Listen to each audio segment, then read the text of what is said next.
Good morning, everyone. It's lovely to see you all out in this wet morning. But let me all welcome. And we're just about to start our police and crime meeting. And then before we go into the meeting, we'd like to introduce ourselves. I'm Councillor Eileen Taylor and I'm the chair of the panel, and I will start from my left. Good morning, everyone. I'm Councillor Oliver Edwards and I'm one of the councillors from Leeds City Council. Hello, I'm Councillor Alison Munro from Kirklees Council, and I'm deputising on behalf of Councillor Anthony Smith today. Councillor Andrew Carter, Leeds City Council. Councillor Doug Ferguson, Wakefield Council. Good morning, Jo Sykes, I'm an independent member. Rebecca Weston, Research and Policy Assistant at Wakefield Council. Good morning, Catherine Johnson, Chief Finance Officer for West Yorkshire Police. John Robbins, Chief Constable. Alison Moore, Deputy Mayor, Police Commissioner. Morning, I'm Gary Dowson, the Deputy Section 73 West Yorkshire Combined Authority. I'm deputising for Kate Taylor. Hi, morning, Rob Forrest, Head of Policing and Crime. Morning. Morning, Trevor Lake, Independent Member. Good morning, Chris Hayden, Councillor from Bradford. Good morning, Janet Russell, Councillor from Bradford. Good morning, Councillor Kingstone from Calderdale Council, representing Skirkirk Ward. Good morning, Councillor Nusrat Mohammed, Bradford Council. Good morning, Sharon Fraser, Wakefield Council, Legal Advisor to the panel. And Fiona Banana, Policy and Partnerships Officer at Wakefield Council. Oh, thank you. And could we welcome Councillor Russell to the panel, to be a member of the cover. And I do hope that you enjoy a few months back with us. Okay. So let's move on to item 1, apologies. Yes, we've had apologies from Councillor Anthony Smith with Councillor Munro deputising, from Councillor Maureen Cummings, Geraldine Carter and Gwen Lowe this morning. Okay, item 2, minutes of the last meeting. Yes, 2 items on the minutes, Chair. 8.3 is the Deputy Mayor able to update us now that finally the Chair of the Child Sexual Exploitation Abuse Inquiry has been appointed. And the second point is 8.6. Could I have some reassurance that discussions are now taking place between the police and Leeds City Council as regards the Home Office certificate of lawful use application for Mary Morris House, Shire Oak Road, Headingley, for 240 male asylum seekers. So on item 8.3, we're really pleased that Anne Longfield's been appointed, and we've got plans to now consult with the Side Leadership Group that we've been engaging with for several months on next steps. So we've already had one meeting with them about how they want to take forward the meeting that we had with them in September, and we've got another meeting planned in January, and they will then decide how they want us to engage with the Commissioner. But we think we know what they're going to say, but we're going to wait for them to tell us, and then we'll move forward. And we'll report at the next meeting. Can the Deputy Mayor assure us that we will get reports back on progress? Oh, absolutely. But obviously what's said in those meetings is between... No, I understand. Absolutely. And then on the second matter, obviously that's between Leeds City Council and West Yorkshire Police, so as I'm not aware of the detail, I don't know West with the two constables. I've got every confidence that they'll be having the right engagements. I've got every confidence they'll be having the right engagements between the police and the council and all other interested parties there. Okay. So, and those 2 items in the meeting, I was at the September meeting. So members ready for Councillor Carter who will need time for the minutes to approve before we get in there. So, is everyone happy with the minutes? Approve the minutes. Thank you. Urgent items, there's no urgent items. The members have anything to add from the minutes of the agenda today? No? So we move on to item 5. Minimum 20% finance firm. You've got the report, you've read the report, so I'll turn over to Alison. Yeah, thanks very much. This paper was written for the November meeting, as you may remember. And since then, we've had a bit of good news in that staff pensions, the contribution rate changed following consultation to the pension fund, so the 3-year valuation has improved, and that means that there's something like £3 million per year lower call on West Yorkshire Police than was initially believed. So that means the £10,796 shortfall for 26-27, alongside some we've got some savings from the electricity contract that we've been able to sign off. That is now reduced to 7,081,000, 2027, 28, 2028, 29, also reduced by that about £3.5 million.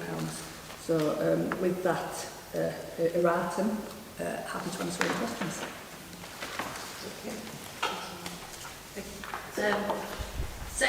Alison, thank you very much for just providing that information for us.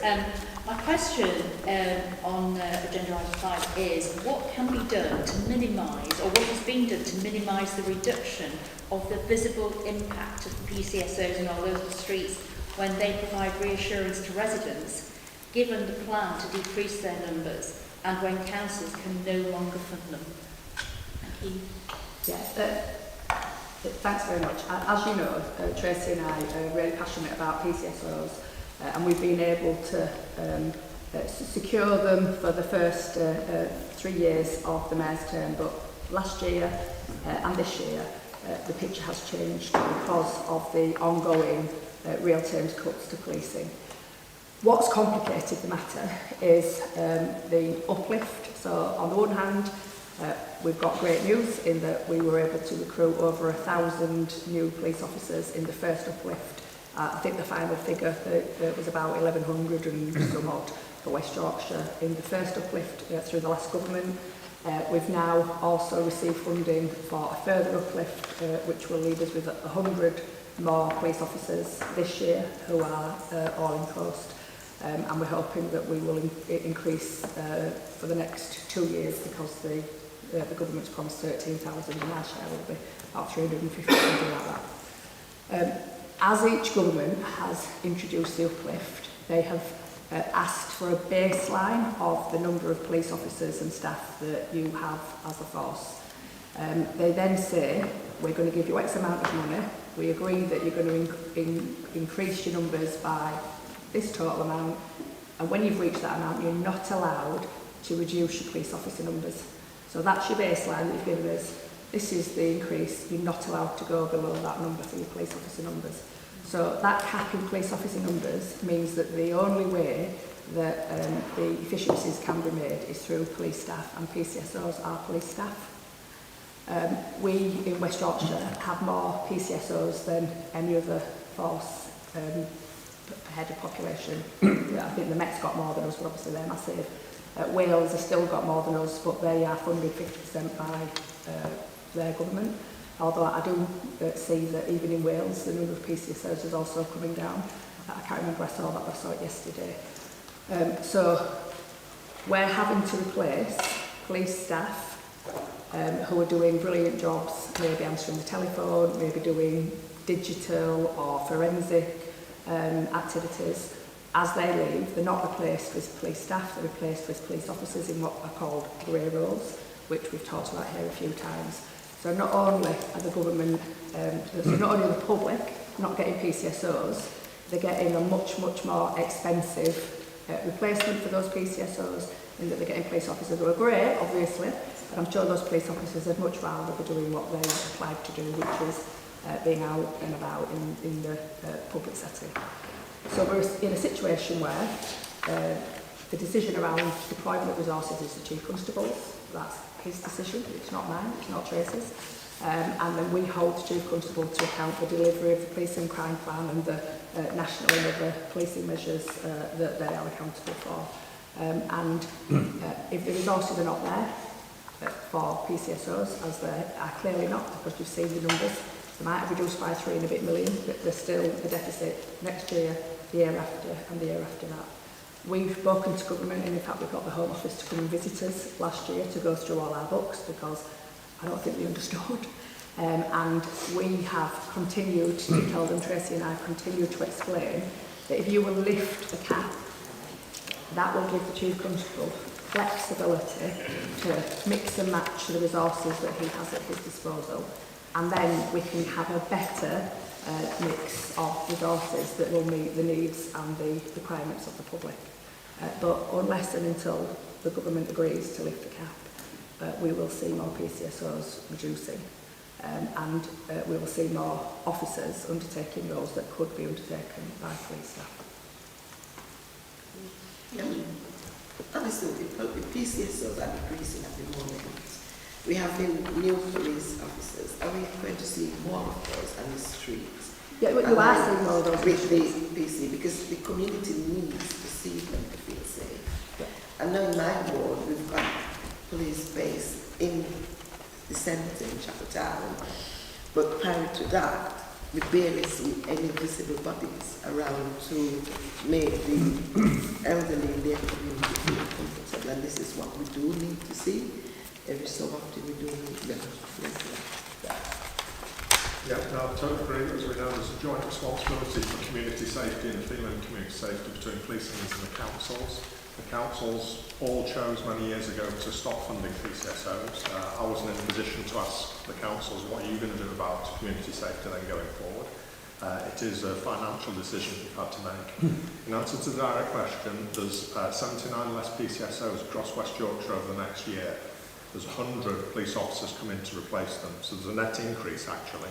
So in a straightforward term, there will be no change of visibility, because there is the same amount of police officers and police PCSOs in the neighbourhood policing teams, plus 21 in effect.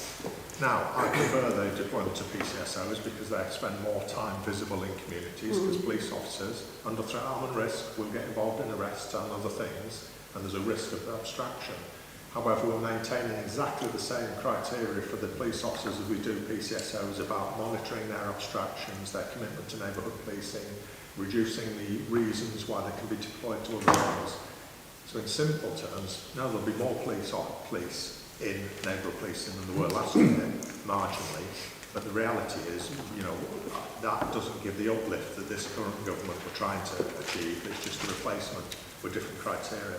And I agree with what the Deputy Mayor said. I wish we had the freedom to choose between police officers and police staff, because it might be, I'd prefer to employ more PCSOs with those numbers to give the feeling of community safety that we all, you know, jointly want to achieve. You want to come on to this? I do. Okay. Yeah, I appreciate the Chief Constable's hot tide to some degree, in terms of flexibility, mixing and matching. So in this current financial year, how many PCSOs are we down? And looking at the medium-term financial plan and the savings on that multiplies significantly over the next 2 years after this coming one. So can we have some figures, please, on the numbers of PCSOs reduction this actually indicates? Yeah, I mean, we have given this data several times already. We're very happy to do it again, because different people come onto this panel.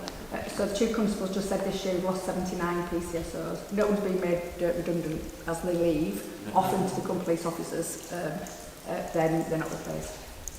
Over the term of the MTFF, I think you're losing about 200 and... Yeah, so 220, something like that. Yeah, so the plan was to reduce by natural attrition. So our forecast of that was 79 for the first year, and we continued that through the life of the MTFF, medium-term financial forecast, albeit we're seeing that attrition being slower, so there's less than that are actually leaving. When we put forward that suggestion, at that point we had 7% of the PCSOs in England and Wales, and only 4% of the funding in England and Wales. So we have maintained PCSOs for a very long time, but obviously you've seen the financial pressures we're under. We certainly don't want to be at the point of making staff redundant, so we've got to balance these risks. So yeah, we can certainly give the figures of how many left this year. So, sorry, Chair, so the number is over the medium-term financial plan? So, yeah, so it's 79 this year, yeah. but that the attrition will continue over the life of the MTFF, as was described in the precept paper in February of this year. And we will end up with just over 200, I can't remember what the exact figure for how many's leaving. There's 200 leaving, and we'll be left with about 225, something like that. Yeah, so we're forecasting just under 250 going, but the attrition rate, as I just mentioned, was slower. No, answer the question. But we'll give you those figures. Councillor. Thanks. You touched on the grey rolls. Is there a definitive list of what those are, the grey rolls? Because they account for quite a significant amount of savings here. So do we know? Yeah, there's criteria that they use. Yeah, there is. We've got a list. They're varied across the whole organisation. There'll be things like detention officers, some case progression officers, some research analysts, some field intelligence officers, officers in contact, officers in certain parts where we can, human resources. But what we're probably not is specialist roles around lawyers, estates specialists, HR, qualified people. So there's a variety across the organisation, and essentially they're roles that I wish we could employ police staff into. Future intention is to employ police staff into them if anything changes, but at the moment, because of the restrictions upon police officer numbers, I can't do anything other than put a police officer into them. So it's not good for staff progression, it's not good for staff motivation, it's not necessarily good for police officers as well. It's the only option. It's happening over across the country. And both the last government and this government are aware of it, but it's a political thing around police officer numbers. And nobody wanted to go to a dispatch box and say there's less of them. Whereas what we need is the efficiency and the effectiveness of spending public funds in the best way possible. And that might be employing specialist police staff or PCSOs instead of police officers. So we're in caught in a place, but we've got the numbers, we've got the lists. Yeah, just to give some reassurance of the context of this, so at the moment we've got 78 officers in what are termed grey roles, and those like detention officers, some dispatch, they have been done historically by police officers anyway, so it's not like it's a massive turnaround where we'll suddenly have them in finance and places like that. These are roles that have been undertaken by police officers in the past, but we've moved towards using staff, and now we're having to revert back until such time as the officer cap goes. And I have contacted local MPs in West Yorkshire and asked them to speak to Shabana Mahmood about the cap, about the grey rolls and the impact on neighbourhood policing. So we are doing our best to use our resources in order to bring to bear on politicians, on government, the impact of successive Home Secretaries deciding to cap police officer numbers. Thank you. Okay. Trevor. Yeah, thanks, Chair. Just following up on that point, I think it's a real shame. One of the benefits of being involved with the police authority, then the Commissioner for many years, is I can remember the paper coming, convincing us why it was a good thing to move officers from detention duties into the field and employ a dedicated staff. So I have every sympathy for you, because I think that case is still very valid to do that for a whole range of reasons, and one of which was going back in time. There were a number of issues with detention facilities and with constant movement of staff that created a lot of problems, hence the move towards putting people in a fixed role as opposed to warranted officers. So I hope, I'm sure you're very aware of that because of your history, and I hope that's something that can be avoided going forward. I'm sure you'll bear it in mind. I've got a couple of specific questions, if I may, on the item 5, Appendix A, the revenue account. One of which relates about halfway down in the non-paid. There must be a very large charge gone in adjustment for national IT systems, taking it from sort of 3.6 million up to about 5.8 for next year. I just wondered if you were able to explain or give any background to that. Catherine? Yep. So So we have quite a significant amount that we pay to the Home Office for the National IT system, so the National Police Computer, PNC, PND, etc. And all of those systems that they run have had significant uplift in recent years, so it looks a big uplift this year. It was a big uplift last year as well, unfortunately. There is a scrutiny group led by Chief Finance Officers from Forces and by digital staff within Forces to scrutinise those additional costs. Some of this, I think when you see the medium-term financial forecast come back in February, you'll see there's a little reduction in that increase because we've been successful in pushing back on it, but nevertheless there will still be an increase, but there's a huge amount of work that goes on to try and scrutinise that and reduce it because it's a cost that the Force then have to absorb and it's nothing we've got any control over. Thanks for that one. And then in the paper, at item 4.2, there's a mention there about clarification of contact vacancy factor of 0%. I just wasn't sure what the contact vacancy terminology refers to. It's all the people answering the phone when you phone 999 or 101. So we've agreed, haven't we, that was the target, that was a priority for West Yorkshire Police, that they would retain zero vacancy factor, i.e. 100% recruitment in that team, so that the public didn't have to wait when they were ringing in their emergencies. Okay. Thanks, I just wanted to be clear on that one, thank you. And then a question about, going back to the Appendix A, the revenue paper.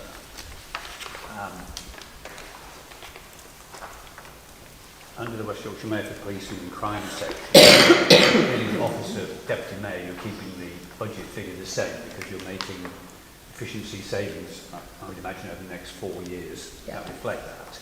It was just the impact on the Community Safety Fund, and we had a presentation from the partners there, and the role they play in delivering many of your targets and deliverables, and it looks from this projection that in real terms they're going to get a reduction in funding. I just wondered how you plan to manage that and still achieve the deliverables. So as you know, historically Mark Burns-Williamson passported all of this money to local authorities and West Yorkshire Police under a variety of contract agreements. We've got a separate contract now with West Yorkshire Police and we've improved the performance framework with our local authority partners, so we're much clearer about what they're doing with that money. It's been a fact that money has not increased, so the allocation from government to us has not increased, and we're not able to increase the allocation to our local authority partners. And in fact, we're in a bit of a parallel situation in that we historically had a sum of money that Mark left us quite fortuitously, that we were able to use for innovation and to fund things that we needed to, such as the appropriate adult scheme, for example, which is not a statutory responsibility of the local authorities.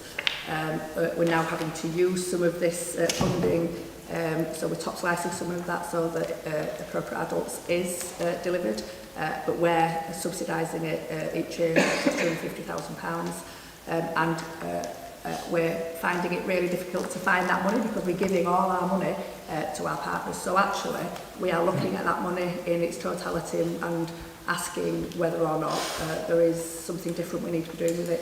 I'll give you an example. CARA, the National Domestic Abuse Perpetrator Scheme, West Yorkshire Police is the only force in the country able to demonstrate the efficacy of that scheme because there's just been a national evaluation. And I think it's Newcastle University have gone to a variety of providers. No one's been collecting the data properly, except for West Yorkshire Police, because we've been asking perpetrator and victim at the beginning, the middle and the end, all the way through the service. So we can see that 71% of people entering CARA don't go on to reoffend, and if you look at reducing VOG by 50%, that's a huge contribution. However, we did not get funding from the government, from MOJ, for our CARA provision 3.5 years ago when the tender process happened. So we've been funding that through the pot of money that Mark left us, and then through some of our internal efficiencies, which we're still looking to maximise. We're in a bit of a difficult position because come February, if we can't find funding for CARA, we can't take any more referrals. So this is huge when you think about the Violence Against Women and Girls theme throughout the plan, but also our hope to reduce reoffending, because West Yorkshire Police rely on CARA to refer low to moderate offenders through that scheme. So these are the decisions we're having to make, and we're in consultation with our local authority partners about how we all achieve our objectives. I'm happy to say that some of the local authorities in our areas have had some nice financial gifts from the government over the last few days. You'll have seen 49 million for Leeds City Council, for example. So we're hoping to have some positive conversations. And when we find out what our allocation is, although it's almost certainly exactly the same as it's always been, we're going to have these conversations, because it's now become a problem for us in delivering some of our core services. Yeah, thanks for that response. That helps explain it. And just a final question, whilst we've got Gary here. Just some reassurance for the panel, really. I mean, looking back to the accounts for the year end March 24 and the various correspondence from the auditors, it was a pretty bad situation to be in. In fact, the quote in one of their letters sent in February 25 to Wicker was that significant weaknesses in relation to governance of the accounts, and in their notes they say reported to you in 2024 going back to 2022. I know a lot of work's been done on it, and I know you moved on now from them, but it's something that we never had the opportunity to discuss in this forum, and I don't want to go into the detail of it, but you know, in my 20 years now being involved with the police, I've never come across that before, and it's really seeking the reassurance from yourselves that not only do you have the quality and quantity in place to avoid that happening again, but also that there's appropriate checks and balances to make sure it doesn't as well. Yeah, absolutely. So we've done a lot of work. We've reported to the Combined Authority Governance and Audit Committee about the work that we've done over the last 18 months, really, to try and get things back on track. We've done a lot of work over the last 6 months as well, since the close of the last financial year. We've introduced a brand new process that we've never done before, which entails a soft close using Q3 data, which gets us ahead of the game before the end of the financial year. So a lot of the issues that we came across at the financial year end, we're looking to iron those out. They'll still be there to a degree, but we'll iron those out during the Q3 soft close, which allows us to then close on hard numbers at the end of the financial year, having done a lot of the work ahead of that.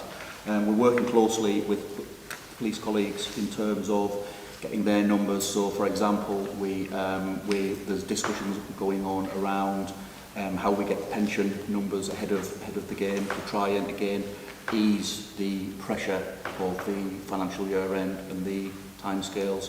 Working closely with the auditors have indicated that rebuilding assurance, because of the national backlog, will probably take between 2 and 3 years. That's not particular to us, it's a national issue.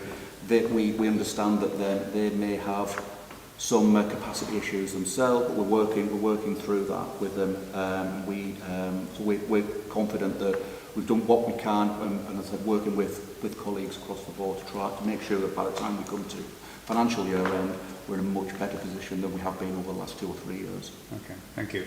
Can I just clarify that that's WICA's governance of West Yorkshire Police's finance? That it's got nothing to do with West Yorkshire Police. I'm being asked to make that very clear. But outside of this meeting, I'd be very happy with Trevor to have a conversation, because actually I did have understanding of some of the difficulties before they emerged, and I did take steps. So I want you to understand that those matters were there for some people to see, and we did raise them, and we've now got obviously a new team.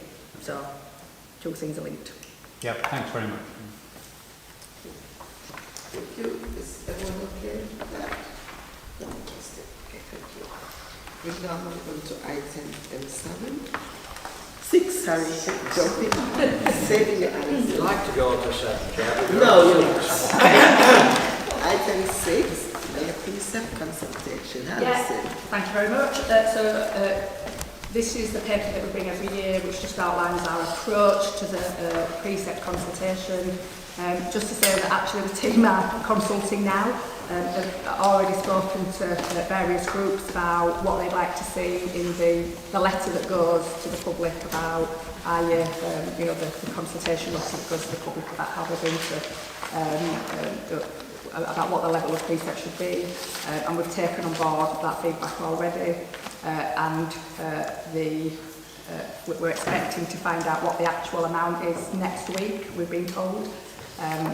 Whether we get it next week is another matter, but we've been told we'll get it next week. And then the minute we've got it, we're going to go out to consultation on the actual number, because actually the feedback from the public that we've already undertaken is that, we don't want it could be this and it could be this. We want to know exactly what it is before you ask us. Also, we made a decision not to do a postal consultation this year. I did alert you to this last year because we had such a disappointing response. I think we spent £7,000 because pounds and stamps are more than £1 each now. We sent out over 7,000 survey responses, and we only got just over 300 last year. So it's not good value for money. So we're going to do more face-to-face, online, group-based, and a variety of other mechanisms that we hope will get us the same numbers, but obviously not cost the taxpayers such a lot of money. So happy to answer any questions.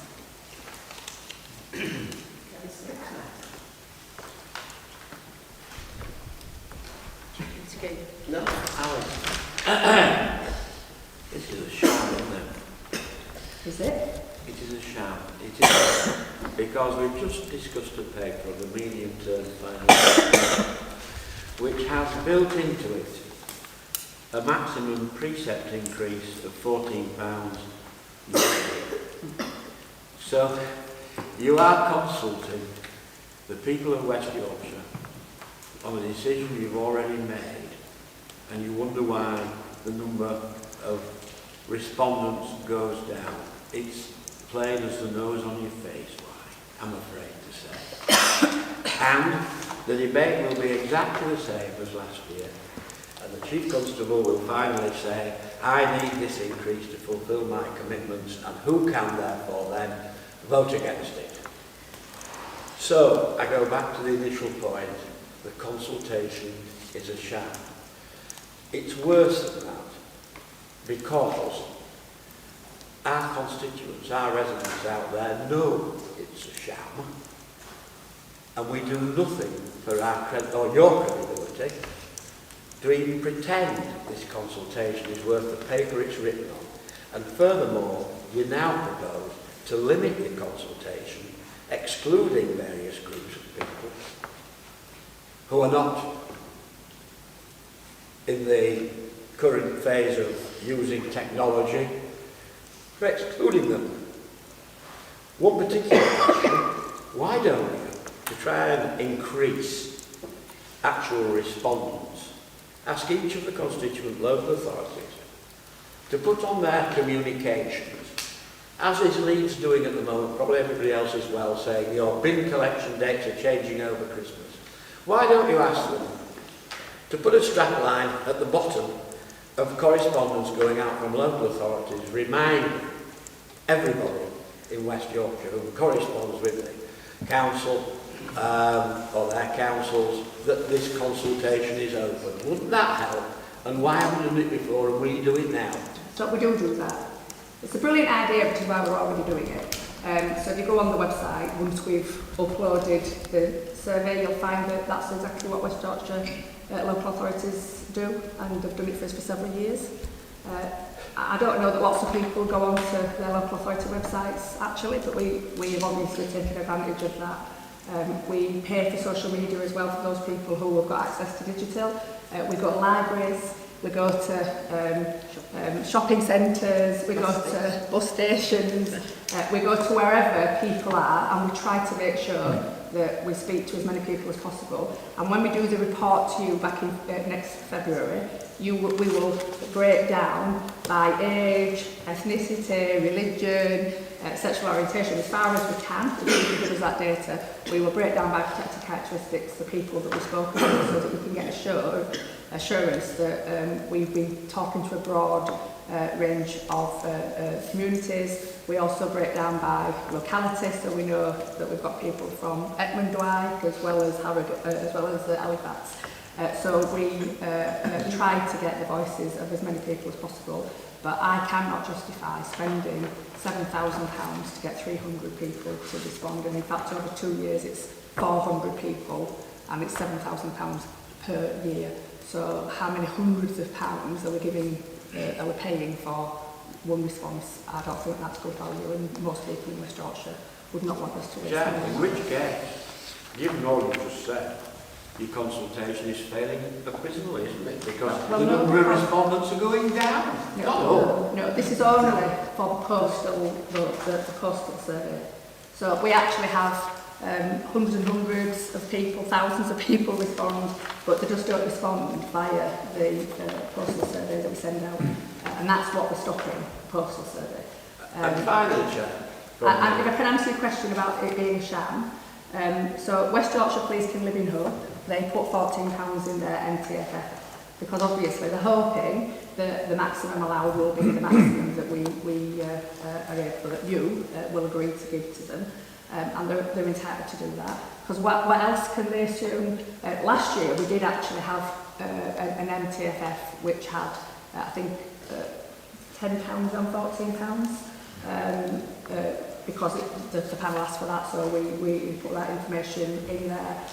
But as Mayor and Deputy Mayor, we will always do what we can for the people of West Yorkshire. And if West Yorkshire Police are telling us, in their professional opinion, that we need the maximum amount, then we will go out to the public saying that's what we think and asking for permission. And of course, every year, a majority of people have always voted to accept the top amount, and we hope that that will be the case. But if that's not the case, that's a consideration that the Mayor will have to make in coming to the panel in February. That's the Mayor's prerogative, and she'll come having considered the voices of the people of West Yorkshire. When we do the consultation, I've actually got it here, we do have a variety of options that we put to the consultees, the face-to-face consultations, and so we know what how big the gap will increase, if it's £10, if it's 4.99%, if it's £14.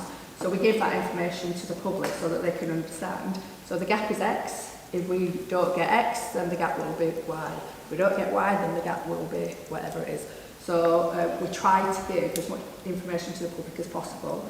But ultimately, every year in this MTFF, whether it's the £7.5 million next year, or the whatever it is, the 11 million the year after, there is a massive gap, and we don't know whether or not that gap will widen because it's all subject to pay awards, cost of living increase, the international events, and we need to look the public in the eye and say we did our best for you. So. Yeah, fine. Why not? You're telling us what we already know. The point about my question was about the veracity of the consultation, not about what the police need to fulfil their jobs. I've already pointed out that when the Chief Constable finally says, as he undoubtedly will, when questioned under the budget, do you need this this maximum increase, he will say yes to fulfil my obligations. How can anybody then vote against it? So I go back to the point I made. You're dancing around the issue, Alison. The consultation is, as I first said, a sham, because you're asking people to give you answers to questions that you've already answered yourself and will stick to. Isn't that correct? No. No. Okay. Well, we'll wait until the budget meeting then. I'll ask you the same question. Okay. So, Councillor Carter, are you not happy with the consultation? Not at all, Chair. From what Alison just says. Not at all. But we have to undertake a consultation. It's a statutory process. And this year, every year, this panel tells us how they want us to modify or develop that process. Some of that we take on board, some of that we'll say no to and account for that. But this is a co-produced process over many, many years. And it's If there is another way to do it, you know, we look at what's happening in other forces and other PCC offices, then tell us what that better way to do it is. But this is where we've got to after, you know, we've had this process for 13 years now. We discussed about Alison shared with council, which we didn't know she did, and she just said she did that. So with the council, police, and us and others sharing, we get a wider audience. Going out to the public, are you going to care homes? Are you going to Yeah, I mean, clubs? I mean, it's a pity Sharon's not here, but she'll come in February to tell you where she's been. Yeah, those are the places, because you're targeting 30s age group, but some of them are not paying bills. You know, we need who's paying bills. And we ask that question. We do ask whether or not it's we the pay elderly. taxes. So sometimes we need to reach out to the elderly. I increase that many elderly have social media. And that's why this is we face-to-face find ways consultation. of doing it, because the council's letter does go out, and I'm sure they already did. And I'm just thinking the reason sometimes why you might not get back enough correspondence from letters, people don't reply to letters these days. You know, so a lot of people don't reply back to letters. They put it down, and it's. And there's a statute-based envelope in there. Yeah, cost. but if you go around town and you see people in town, under the town centres now, it's not busy, but Christmas is the right time to get in there when it's busy going. So, yeah. You okay? How you're designing the consultation to make sure that those underrepresented groups I wondered if you could tell us more details of the underrepresented groups. What groups are underrepresented? You've said underrepresented groups, but not what those groups are, apart from noting limited digital access. Yeah. So I'd like to know what other underrepresented groups, but I think you've already told us about how you're making sure that you are consulting with them, which actually shows that it is not excluding anybody. Thank you. So, for example, people with a learning disability. So I went to Halifax 10 days ago and spoke to an adult learning disability charity. I've already now made that connection with Sharon, so that we're going to make sure that we talk to them about the precept. Older people who definitely don't have access to IT, people from communities that are seldom heard, so that might be some of our black minority ethnic communities, LGBT plus communities, people with physical disabilities who may be housebound and can't get out and don't go to services like libraries where obviously the surveys will be. We utilise a range of different mechanisms, so for example the Mayor funds 5 infrastructure organisations, third sector infrastructure organisations across West Yorkshire to make sure that charities are also part of distributing and ensuring that the consultations that we're undertaking are completed. So we give £10,000 to these 5 infrastructure organisations, Voluntary Action Leeds in Leeds, for example. I think it's CNET in Bradford. I can't remember all of them, but we fund them all, and we've got a clear job, which is every opportunity for money for your members, you need to tell your members about and help them to fill the form in. Every survey that we're completing, we expect you to send to your members and ask them to complete it with their service users. So there's a variety of ways. We share it with councillors, we put it on websites, loads of social media stuff, all that face-to-face stuff, bus stations, where there's high footfall. Obviously we then take notes of all the demographics, and we then will report that back in February when we finally come and ask you to say yay or nay to the proposal. Thank you very much. So nobody is excluded? Nobody's excluded, except for a circumstance which we try to do something about. Can I ask, I also wanted to ask about the paid for social media advertising that you've said if required. So I wonder, how do you decide if it's required? So we're constantly monitoring who is responding to the survey. So over that 6-week period, on a very regular basis and at least weekly, we're looking at the age profile, the demographics, of the returners and whether or not there's a gap emerging, and then immediately not me, but the team will come up with a strategy alongside our comms team about, right, should we go to Snapchat because we need 18 to 25-year-olds? I mean, I'm sure 18 to 25-year-olds are not on Snapchat. I'm sure it's something else that I don't know anything about, being 61. But, you know, they'll look at what social media speaks to what cohort, where can we utilise that to best effect. Or it might be, actually, we need to go, we know there's a festival coming and this age group or this demographic is likely to be at that, let's make sure we get there this Saturday or this Sunday or whenever it is. So they'll target something face-to-face or online. They're very adept at doing that. So while we might feel that the consultation itself isn't particularly well designed, we'd like to see it look different to how it is. The way that the consultation is conducted just sounds to me to be well designed. Yeah, and obviously we've got an engagement team that are experts at this, and they understand community engagement and they understand what when something is significantly statistically impactful or not, and so they'll look all the time, what do we need, and then Sharon will come with great confidence and tell you about all the work that she's done and who she's spoken to, and how she's confident that they've spoken to a really broad cross-section of the people of West Yorkshire, as she does every year. Thank you. Yeah, to mind, you don't do letters, but you go out with the public. There's different languages speak. So when you go out in the public, for instance, you might go, you don't speak other languages. How do you work that out?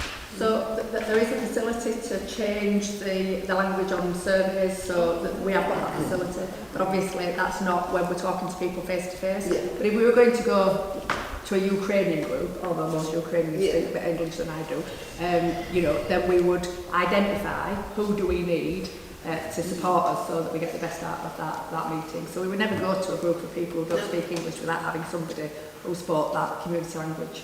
But if you're in town, for instance? Well, if we're in town and, you know, so we can use Language Line.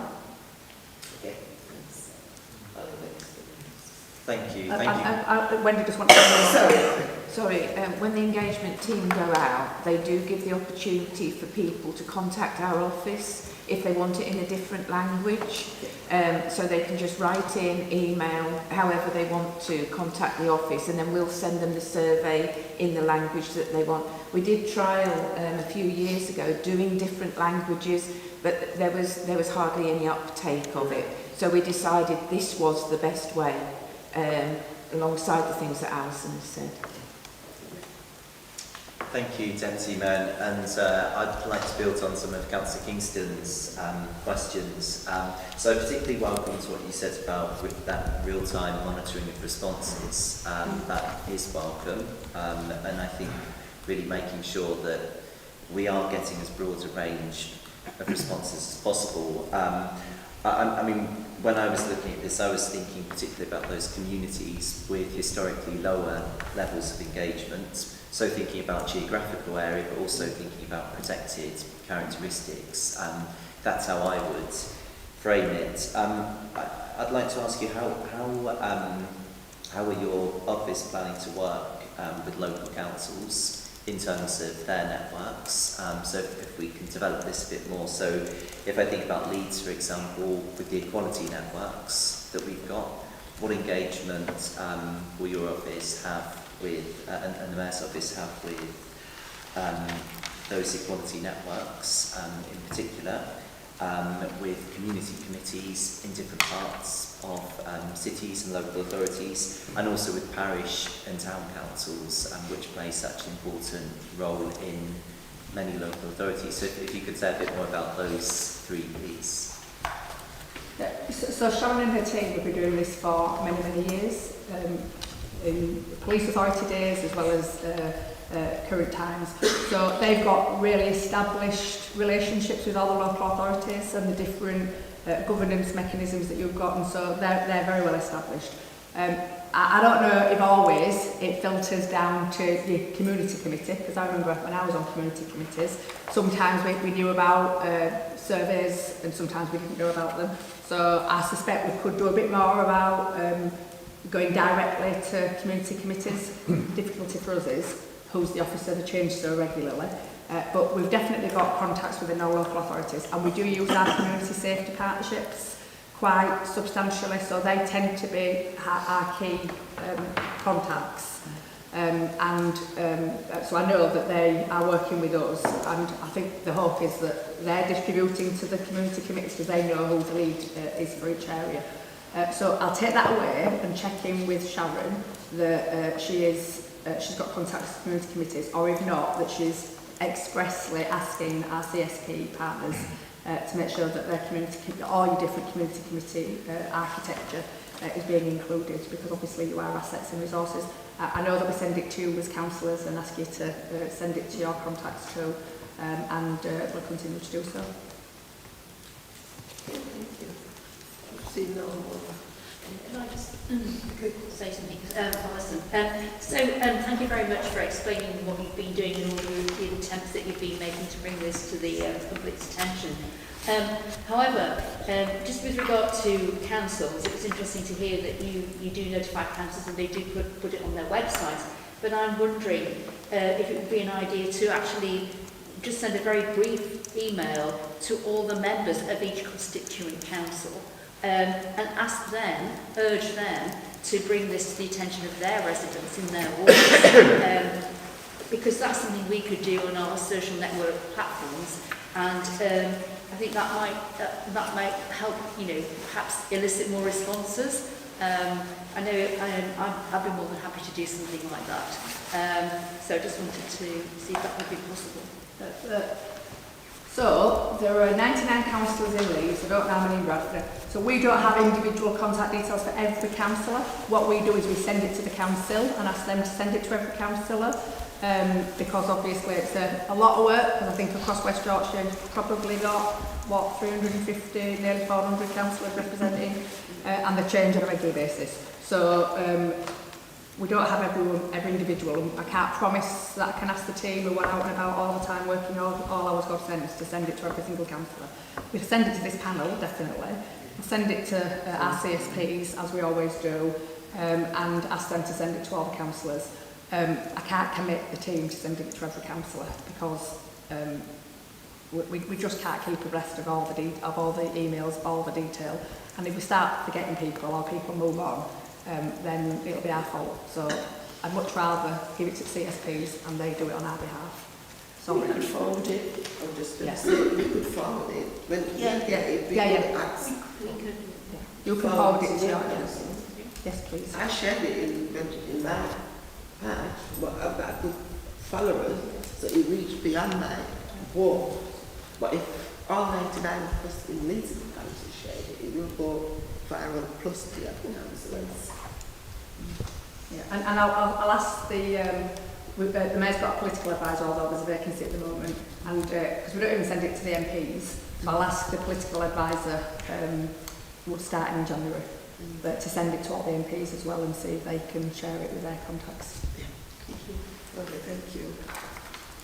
So more questions? Sorry, Chair. I just have one. It's a shame, I think, that the letter responses are going to be chopped down. I understand it entirely when you're making a lot of financial decisions, given the budget pressures, but if I've read it right in the paper, 400 responses came from letter out of a total of 1,650 in total. So that's like 25% of your... Isn't that over a 2-year period, I read?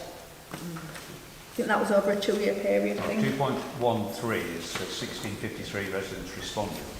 And then further down, over the previous 2 consultations, so that's over, over 2 years. Yeah. So you're saying that's 200 per year? Yeah, well, it was 300 and something last year. Okay. I mean, you've explained why, and you've explained what you're going to do to mitigate that, which is fine. I do agree with colleagues' comments. I mean, the population of 2.35 million for West Yorkshire, 1,600 responses. And I know you're engaging in plus the 500 face. It's an excellent engagement team. I've seen it over many, many years, and they're really very good. But nevertheless, it is for such an important thing, quite a low amount, isn't it? Yeah, Wendy's keen to add something. Yeah. So, so what we've said, we agree. So what you've got there, the 1,600 is just the online responses. It doesn't include everybody that the in-person engagement went to. So this year we're keen to be able to knit the two together.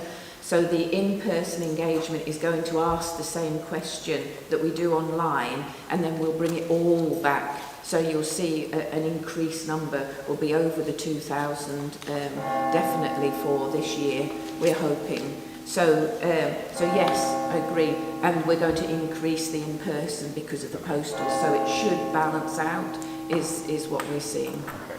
So my question is, according to the figures last year, 58% of people supported the increase. Yeah. And of the face-to-face, only 51% supported it. What's the strategy if that comes in below 50%? Well, as we say every year, we'll have to suck it and see. The Mayor is absolutely conscious that the public are under very great financial pressure, and that we don't take for granted their approval of the preset proposals at all. And if the public are saying no to whatever the top level is, then she'll have to take that into account in her decision making when she comes to the panel in February. Okay. But it's the Mayor's decision, and I know that she'll be very thoughtful about the wishes of the people of West Yorkshire. Okay, thank you. Okay, thank you. Should we move on to item 7, recruitment and attention to structure. Yeah, thank you. So this was a paper that the panel asked for some time ago when we were talking about personal development reviews, and we wanted to understand how they were being rolled out, and the individual development reviews. You're also interested in understanding attrition rates for student officers, and I thought that this paper would be very helpful in helping you to see what's been happening across the piece in West Yorkshire. So really happy to answer any questions. Great. Alison, thank you very much. I know improving student officer attrition continues to be a priority for you, and I've also noted the initiative, the stay interview and pre-appointment awareness services. But I wondered if you considered a buddy or a befriender approach, whereby potential student officer candidates are assigned a befriender or buddy who has been through the process successfully, and that's a person who they could contact and ask any questions they need. It will provide an opportunity to hear about the benefits and challenges from someone who's been through it on a personal level, who's been successful. I think it would also provide a personal, welcoming introduction and help them feel valued from the very start of their journey.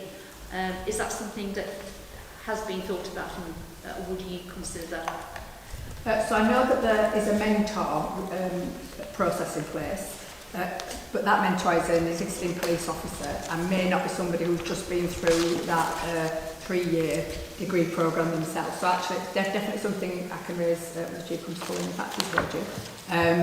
But also I think in the paper they talked about doing more pre-work at the recruitment stage, helping people to understand how difficult a role it is, and that might be a really good place to bring somebody who's been through that process to speak to young people about, actually it's really hard, I show you what to do it, I've been through it, this is what I found, and then they can maybe answer some questions in a private setting, so people can really get an understanding of the stressors of the role.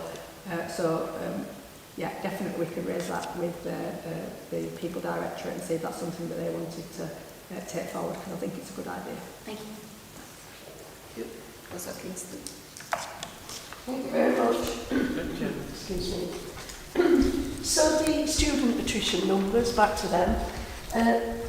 We wondered if you could give us a breakdown of attrition numbers between students in general and those that are on the degree apprenticeship programme at Leeds Trinity, because of course that's a significant matter for the force in terms of value for money.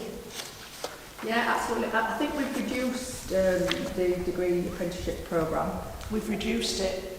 Yes, because obviously now we've got the fourth way, haven't we, the NVQ.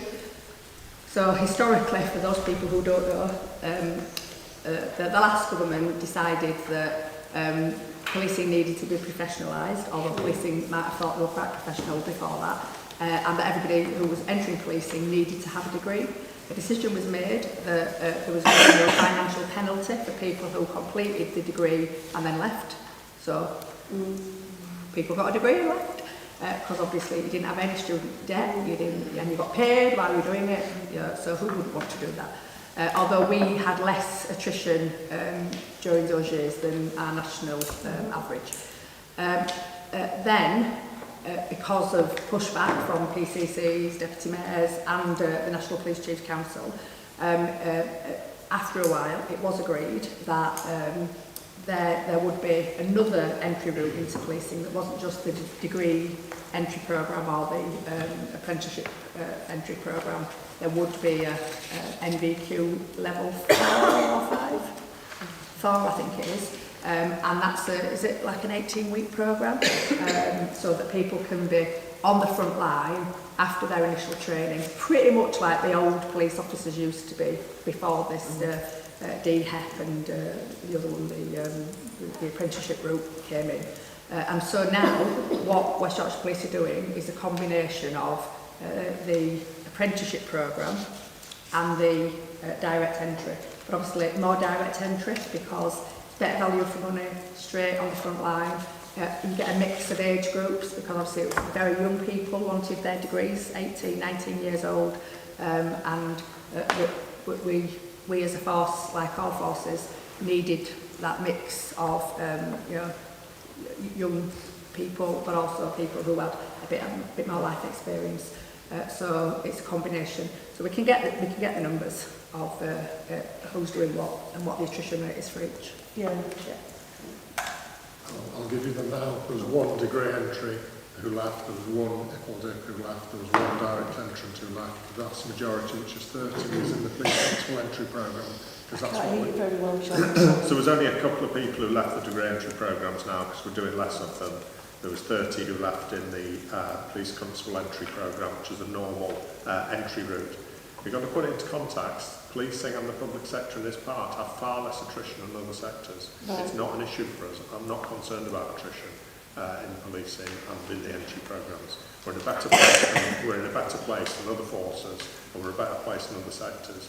There's a harsh reality and a sad reality that until you've tested policing out, no matter the best you do about recruitment and processes, some people just don't choose to take to it. It's not that we don't want them, there's some choose to take to it, and some are not competent to do it, and it's a practical thing. And we do a whole host of other things around peer support, welfare, management, care, that I'm not time to talk about here, but yeah. So in your opinion, the degree apprenticeship programme is working and does represent value for money? Am I hearing that? No. No, okay. That's not what I said. So we're moving back to a position of training our own people, and that there's no requirement to have a degree in that process. Yeah. And I would say that I don't think the degree, having a degree and having that as part of the recruitment of police officers is good value for the public because it costs tens of thousands of pounds. It's a free degree, there's no debt, you get paid while you're doing it, and then people can leave at the end. That's not good value for the public. And I was glad when Suella decided that it was not good value for money and she stopped it. I think it was Pretty Patel who introduced it. Yeah, it was a big mistake. Thank you. Although we love all the students who came and have got their degrees and have stayed, they're wonderful, but they've cost us a lot of money. Cost us the public a lot. Ask another question as well? Yes. Yes. So this relates to the charging for rape offences. While we achieve high levels... This is performance. We are on item 7. That's the next item. That's the next one. I'm on the wrong thing. Apologies. Trevor. Not that either. Yes, No, Steph.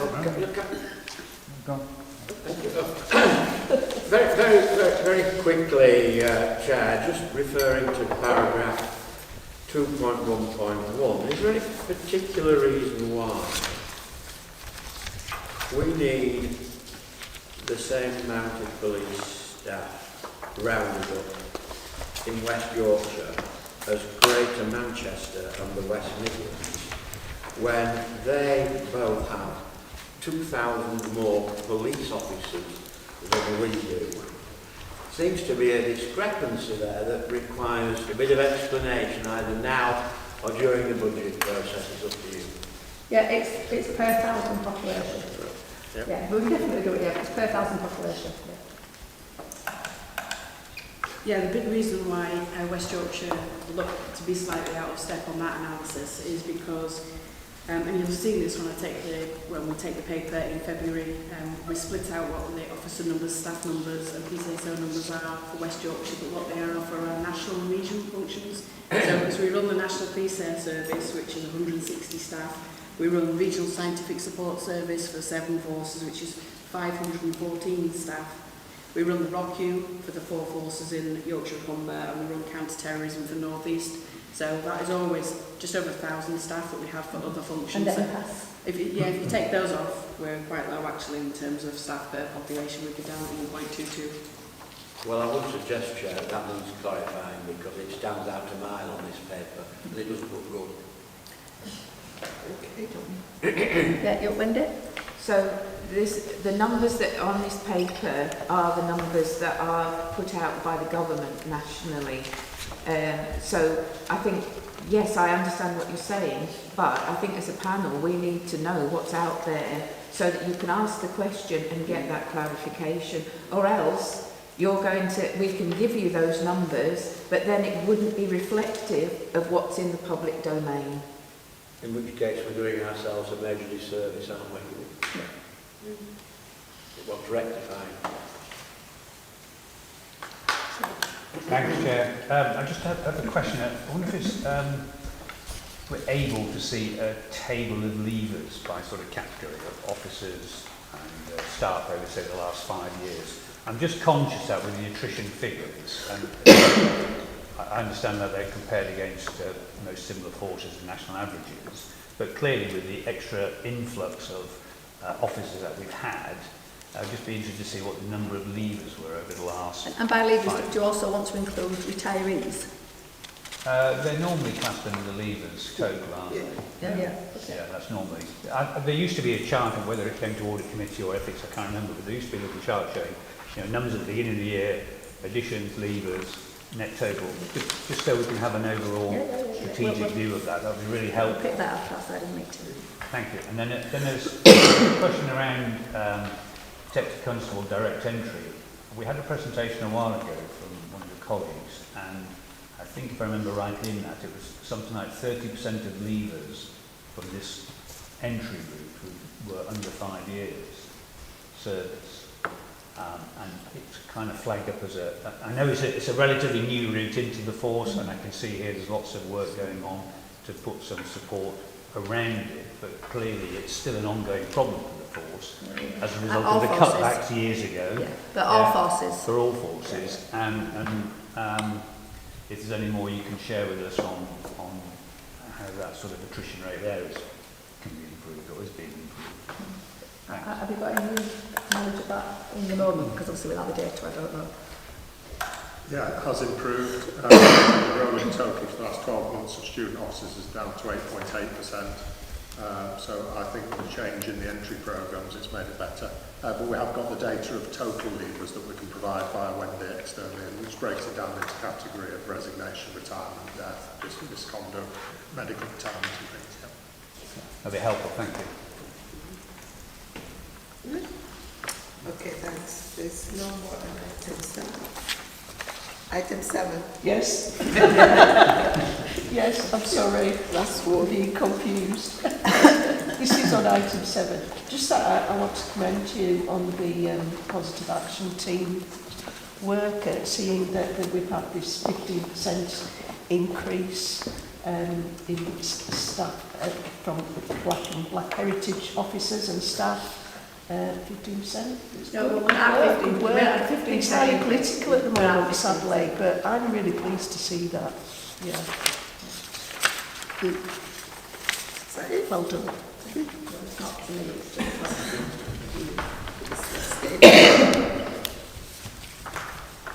So we move on to item 8. So Councillor Kingston, you can Oh, I've got you now, I know what you're back to me. Sorry, Alison. It's kind of on the same theme. I just need to open my document to see it. It's about the stop and search disproportionality. And sorry, Alison, can you please don't introduce it? Oh, you want to introduce it first? Yeah. Go on. It's okay. I mean, you know, obviously this is themed around the serious violence, confidence and satisfaction, and we're looking at crime and ASB, and then supporting victims and vulnerable people. Really happy for you to ask any questions you want to ask. Thank you very much. So my question is about the stop and search disproportionality, and you've introduced a traffic app that's helping to address the disproportionality, collecting data that helps to address that. And I presume, being called a traffic app, that relates to stop and search relating to vehicles. Is that? Yeah, it's the Section 163 of the Road Traffic Act stops. Right. So basically, because I like I'm a policeman and another one. Right. Police officer, yeah, I've been corrected. So for a long time, various interest groups have been critical of policing because they've been collecting really good data, which has been getting better and better over many years, of things like stop and search and use of force.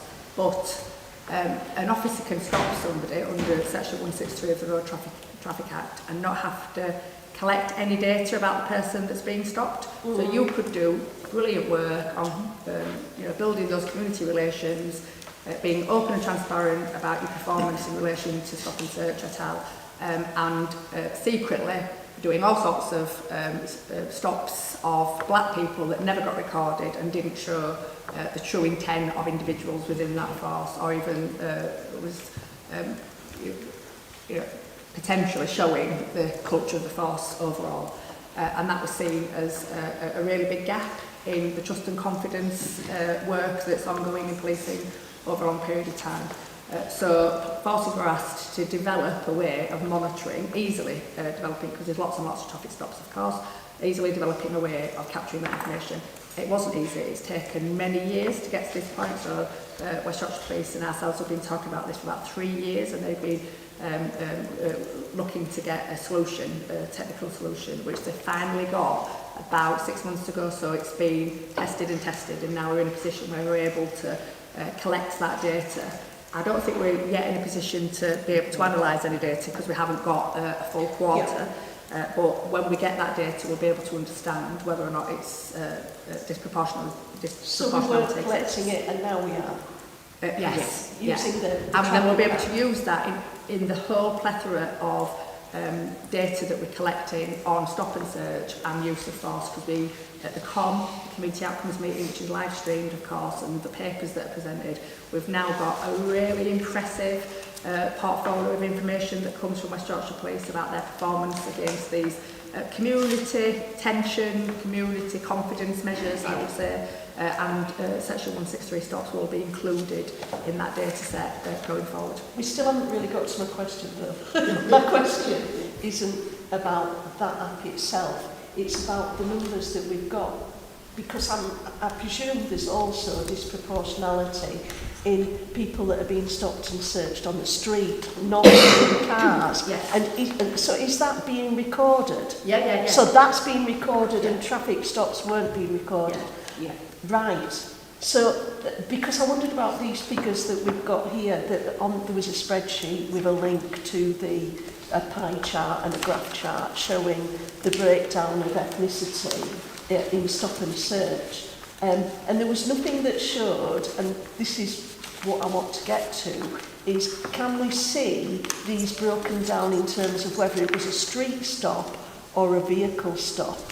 Are we going to be able to get to that point where we can do that? Yeah, all stop and search is street stop there, sorry. Yeah, so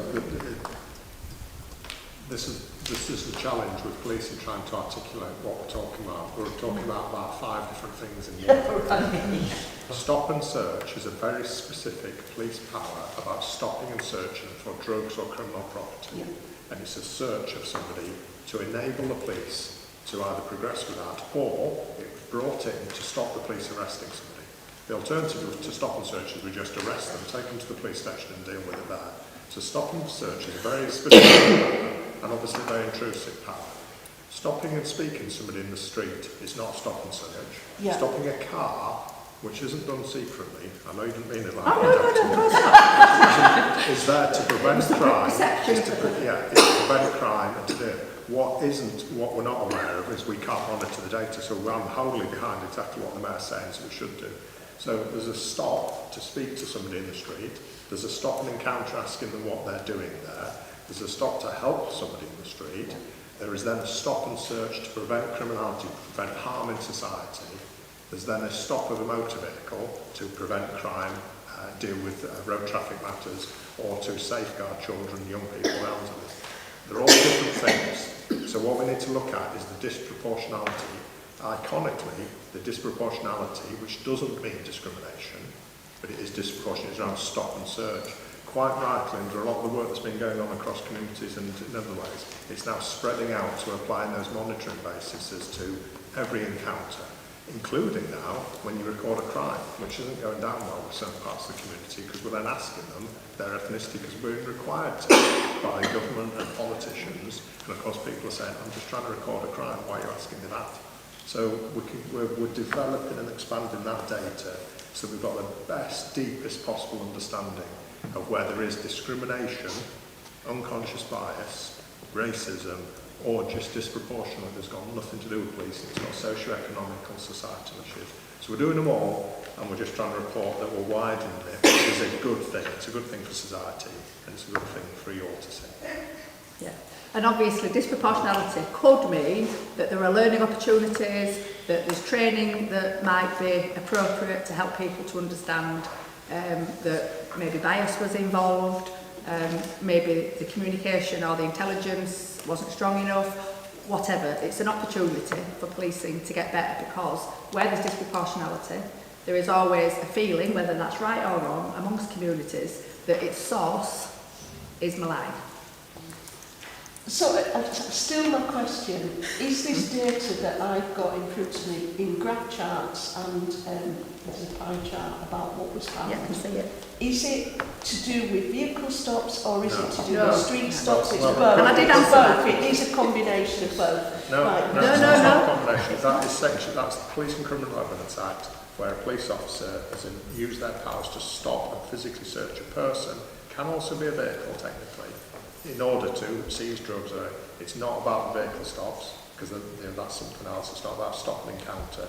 So it's just about stop and search. So this is about searches, and it includes searches conducted on people in vehicles and on people that have been stopped in the street. It includes both. Thank you. Are you happy now? Well, I would still like to see that reflected in the data, for the data to tell us, were these people stopped in the street, or were they stopped and searched in the street, or were they stopped and searched in vehicles? For the last 15 years at least, probably 20 years, we publicly publish every year a huge document with all this data in that is open, transparent, accessible, with all of the data we've got in it. We'll send you the link. You can go through that at your will and leisure. And so that's the transparency. What we need to do is we need to build more and more data so that we can publish other things, like the stock of vehicles, And as Wendy's reminding me, this data that we've presented to you is not West Yorkshire Police's data, it's Police Stop UK's data. So it's all publicly available, it's the national data, and we've collected it and we're presenting it here for you. But we can send you the link for all the West Yorkshire data which is published annually. It's very easy to find on their website. I've got it saved in my favourites. Which date? I'm looking at something that says 9,129 stop and searches. That doesn't sound like a national figure. No, it's the West Yorkshire. That is West Yorkshire. Yeah, but right, it's held in a national, it's produced in a national... So you can look at it and see it in comparison with other forces, for example. You can look at all forces, it does that comparison for you. Okay. Councillor Ferguson. Thank you, Chair. My question's around D3, crime and antisocial behaviour, and I'm pleased to read that within neighbourhood crime it continues on a steady decline.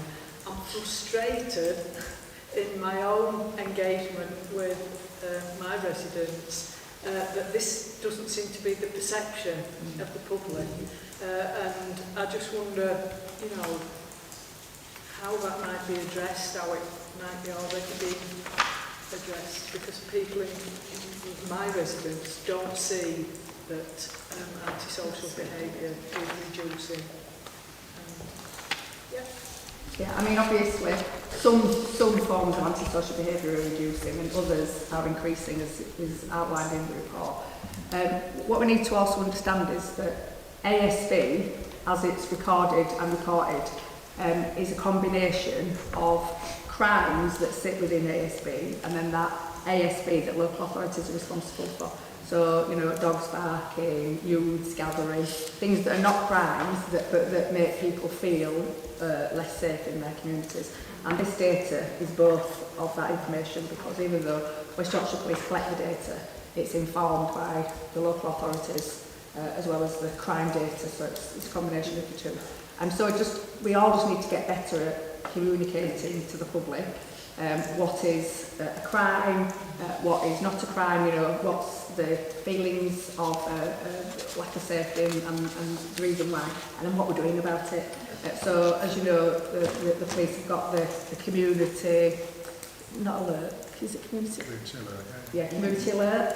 I think it's the Vision Zero community concern thing. I get confused with it. So community alert, which is the newsletter, the electronic newsletter that is sent out now to anyone who wants to sign up for it, and it's very locally focused, so that people can see in their locality what's happened, what activity the police are undertaking, what arrests have been made, and that's a really good way for the public to be informed about what's happening.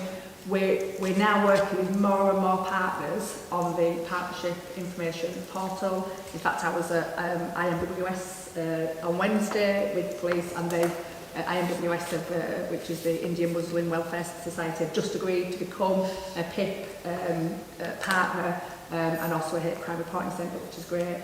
So that we're able to then get information from the community about any concerns they've got, put that into the portal, and then the police can use that in their deployment of resources and understanding intentions and all the rest of it. So the police are doing quite a lot of work in helping the public to understand what they're doing. Obviously they're using social media, could always do more, but what do you want them to do? Spend money on communications officers, or do you want them to spend money on PCSOs and frontline officers? So there's always a tension between the two things. But I think we also need to understand what local authorities are doing to get those messages out. I mean, councillors are doing a great job, obviously, telling people, but how come when using community committees, but obviously the public don't come to a lot of community committees, how are we engaging our localities to explain about antisocial behaviour as a whole, and also that not everything that is antisocial behaviour is a crime. I struggle, and I have a lot of engagement with the council, the residents and so on and so forth, and I struggle to know what's out there in terms of the community alert and so on and so forth. Are you signed up?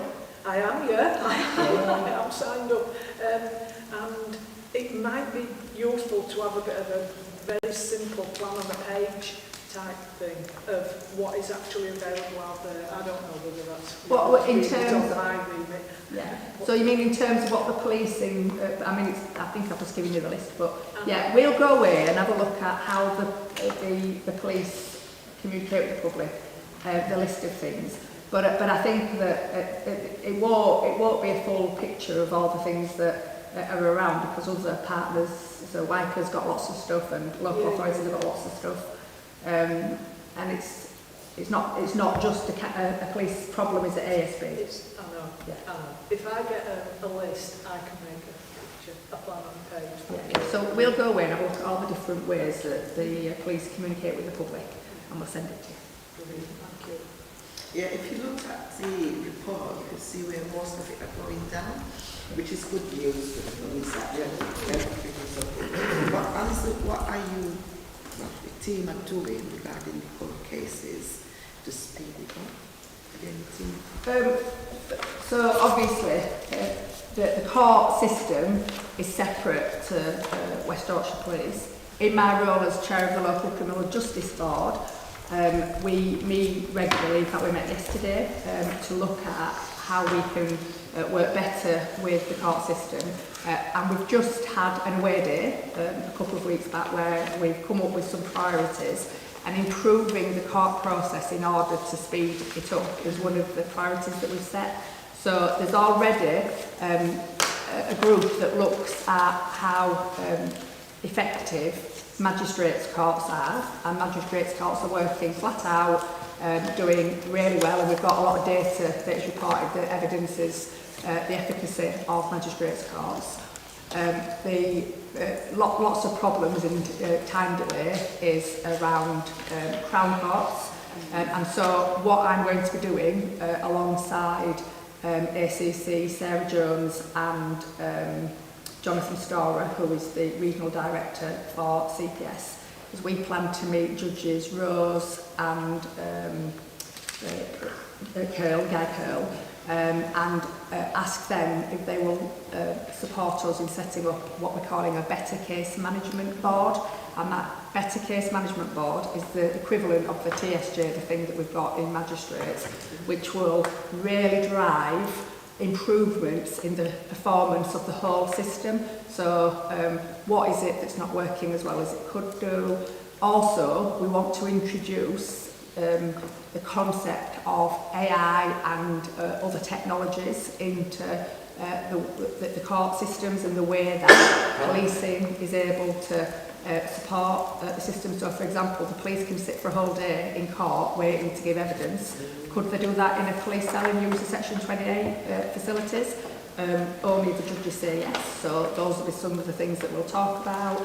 And we're hoping that we can get buy-in from both Judges Curl and Rose to set up that better case management process. So that's why we're meeting in the new year.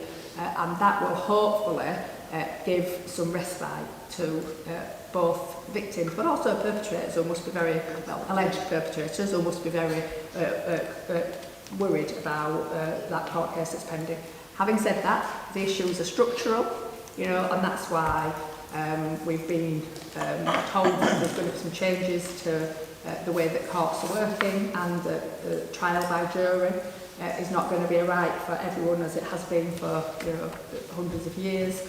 I did actually take that to our survivor leaders group, so we work with the 3 rape crises, and they've got survivors that they've been supporting for many years, and we work with that group of women from across the whole of West Yorkshire, and we asked them about these proposals, and what they said was they understood why it was happening, but actually they preferred not to have jury trials at all. They'd rather have a judge-led panel that was specially trained, and they felt they'd get better outcomes. So you can't win, can you? So we'll see what comes of the new proposals. The information that we've shared at the Local Criminal Justice Board is that it's unlikely to make a massive dent in the waiting times, actually, and people on remand get priority on listings. So people who are not on remand, they have to wait a very, very, very, very long time. So we need to do something quite dramatic at a system level, strategically, a political level, to really address this backlog. Because once you've got rid of the backlog, then justice will work for everyone, and at the minute it's not really working for anyone. Lovely, thank you. Councillors. Thank you. Hi, Alison. this follows on from Councillor Ferguson's point as well. It's really good to hear that knife crime has seen a slight decrease, particularly, is that particularly in the under 25s age group? It's just, there was a question about whether it might be linked to initiatives such as the Violence Reduction Partnership, and if that could be proven robustly, if you think it is. Well, we'll always say it is because we get funding from the Home Office every year for our Violence Reduction Partnership. So obviously we'll always make the argument that that's been front and centre of the reduction.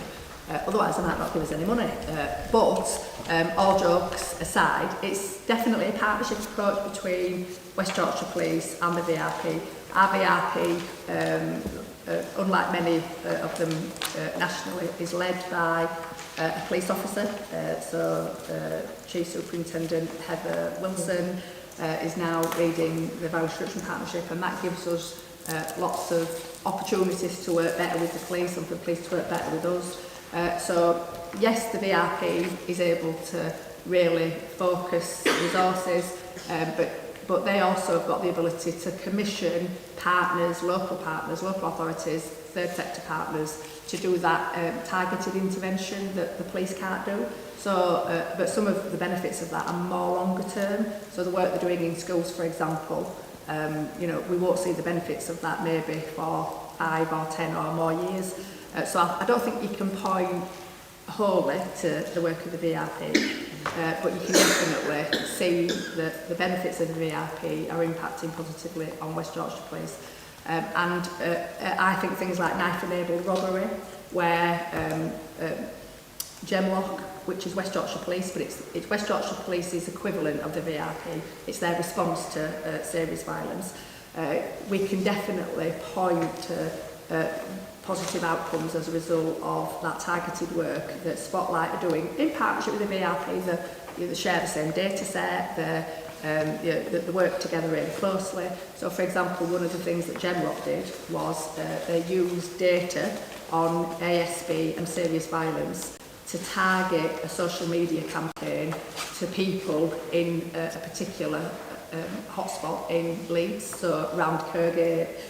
They noticed high levels of serious violence, and what they did is they flooded the handsets, again using paid social media, they flooded the handsets of people in that area to alert them to the fact that that robbery was an issue for phones, mobile phones, but also that there needed to be, you know, alive to knife crime and other serious violence in that area, and that massively reduced serious violence in that area because people were taking responsibility for themselves and for their own actions, but also looking out for their friends and making sure that people were making some sensible decisions, and also the people who maybe wanted to do something you know, that wasn't legal were recognising that the opportunities for them to do what they wanted to do had reduced because of people being a bit more aware.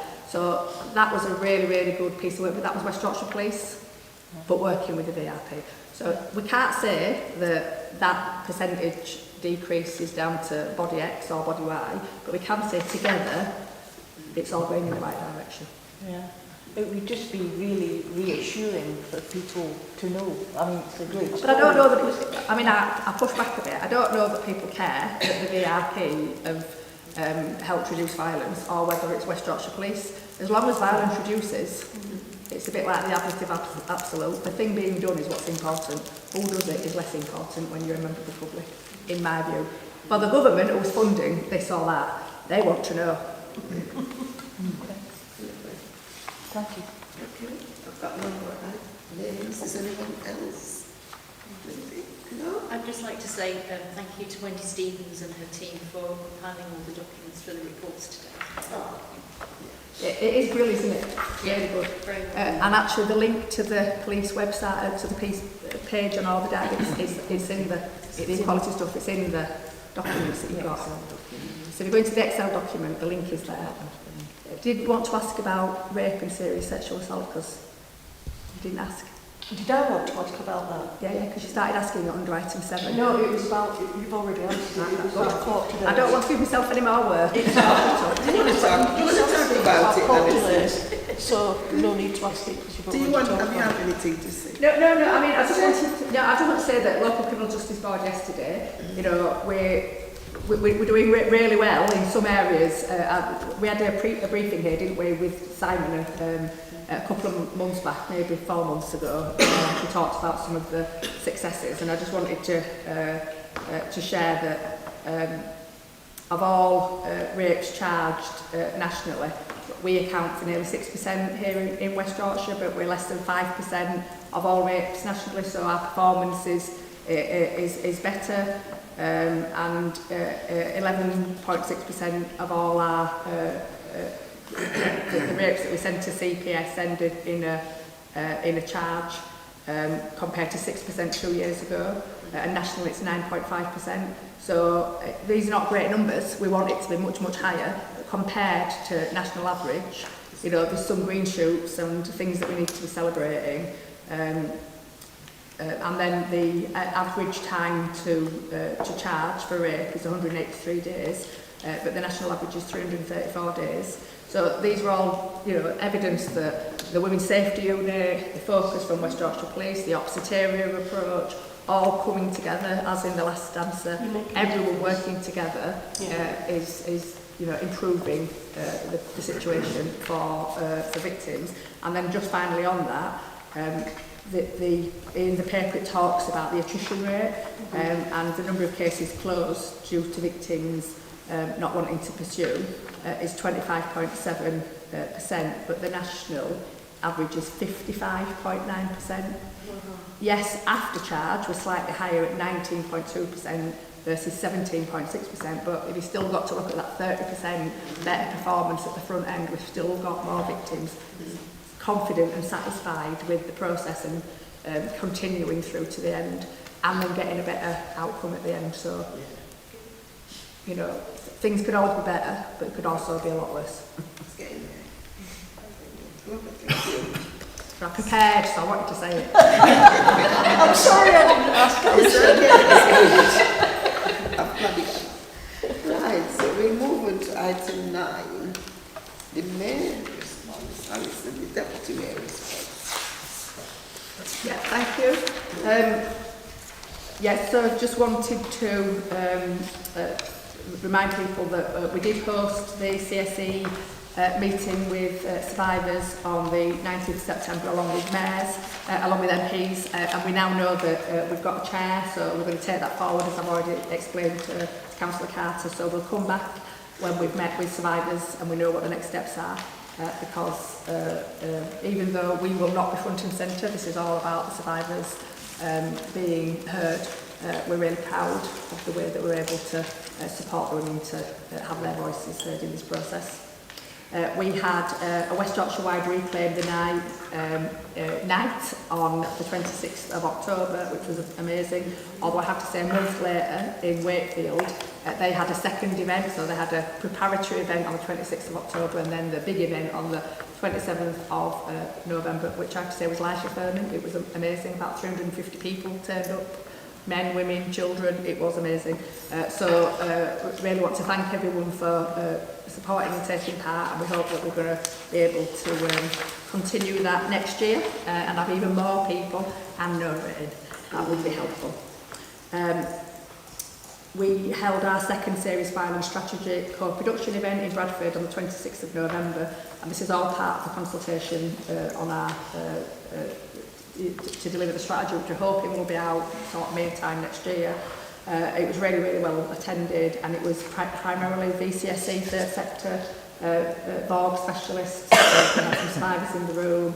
It was really powerful, so we're quite excited about how that's going to inform the series final strategy. And then finally, just wanted to acknowledge the government's announcement of the abolition of the PCC role in England and Wales from 2028, and obviously the cessation of these panels. I think I'm the only one who was really sorry about that bit, but anyway, I so enjoy clubbing, but maybe you're all glad, I don't know. But yeah, just wanted to acknowledge that PCCs are coming to an end. While it doesn't impact mayors and the deputy mayoral role, obviously we don't know what the impact is going to be in terms of some of our functions. So for example, if it's too hard to give the commissioning role to these new local authority policing boards, will they just take the commissioning back off everybody and give it back to MOJ, which would be a disaster, I have to say. So we're heavily influencing the Home Office about what some of the detail of those changes might look like. There's a transition board with lots of sub-boards, and I'm trying to get onto the partnerships and commissioning one. I don't know if I'll be successful, but I'm doing my best, and hopefully we'll be able to make sure that the best bits of the PCC model are retained in whatever guise, because we want to see the successes of some of the successes of the PC model definitely being retained and rolled out, because if not, I think it'll be a real shame. And there was some negative language used by government, which I thought was really unfortunate. But having not been a fan of the PCC role, as you will remember back in 2010 when it was first being introduced, I wasn't unhappy with the announcement, but I need it to work for the people of West Yorkshire as well as for national politicians. Any questions? Just to comment on that last point, as far as I'm concerned, and I was hoping you'd agree, what I want to see is an increase in the democratic accountability of whatever body succeeds this. I personally think there can be a lot more robust and democratic body that holds to account whoever's in charge of the police authority, and also is able to question and support the Chief Constable of the police. But at the moment all we have is the scrapping of all sorts of bodies and no indication really of what will be in its place, which is in itself a worry. And I would agree. A great worry, because I think there'll be a vacuum. 2028 will be 12 months from a general election, or maybe even there's been a general election. I think the timing is unfortunate, to say the least. Yeah, I mean, there are lots of things we need to get answers to.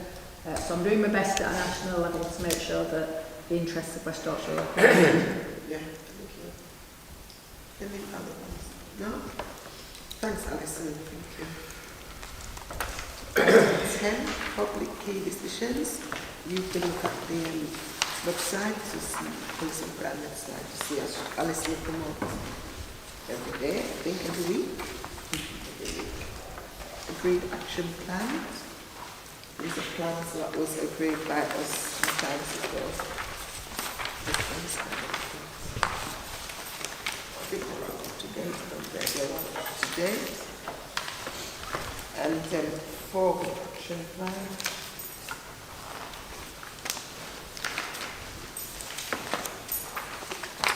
Papers, so we'll go through them. And complaints, Joe, do I actually complaint? Thank you, Chair. There have been no complaints received by the panel that have been recorded against the Mayor Office. Thank you.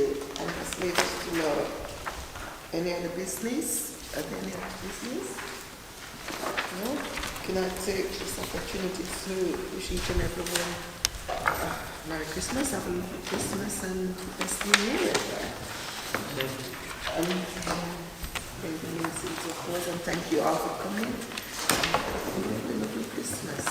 So the next date and time of the meeting is the 10th of February. Sorry, 6th of February.